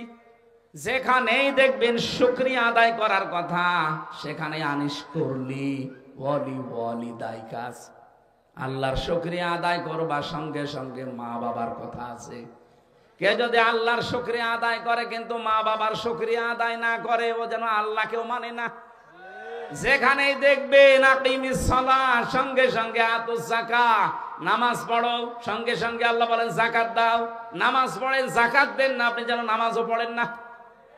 3 নম্বরে যেখানে আতিউল্লাহ, সেখানে দেখবেন আতিউর রাসূল, আল্লাহর ইতাআত করবেন, রাসূলের ইতাআত করবেন না। আল্লাহ বলেন ও যেন আমাকেও মানে না। সুলাইমান নবী পিপিলিকা থেকে শিক্ষা নিলেন, ডাক দিয়ে বললেন, মাবুদ, আমি যেন তোমার শুকরিয়া আদায় করতে পারি আর আমার মা বাবার কৃতজ্ঞ থাকতে পারি। কেন আল্লাহর শুকরিয়ার সাথে মা বাবার কথা দিলেন? সুলাইমান নবী তার আন্দাজে কোনো কথা বলার মানুষ? বলেন। তাহলে আমাদের এখান থেকে কি নেওয়া লাগবে? আজ যদি আল্লাহর বিধানগুলো আমরা কম বেশি অনেকে মানি, এই যে সাইদ সাহেব আল্লাহর কথাগুলো যদি উনি মানে, নামাজ পড়ে, রোজা রাখে, হজ করে এসেছে, দান সাদকা করে, ওই আল্লাহরই তো বিধান মা বাবার সাথে ভালো ব্যবহার করা। কথা বলেন না? কত সন্তান দেখি না মা বাবাকে বৃদ্ধাশ্রমে রেখে আসে, আলাদা করে দেয়, খোঁজ খবর নেয় না। এরপরে তিনি বলেছিলেন, তার দাহ, হে আল্লাহ, আমি তোমার সন্তুষ্টি চাই। আল্লাহ রাব্বুল আলামিনকে সন্তুষ্ট করার জন্য আল্লাহ যে ইবাদত দিয়েছেন, তার মাধ্যম আমরা যেন তার ইবাদতের মাধ্যমে তাকে সন্তুষ্ট করতে পারি।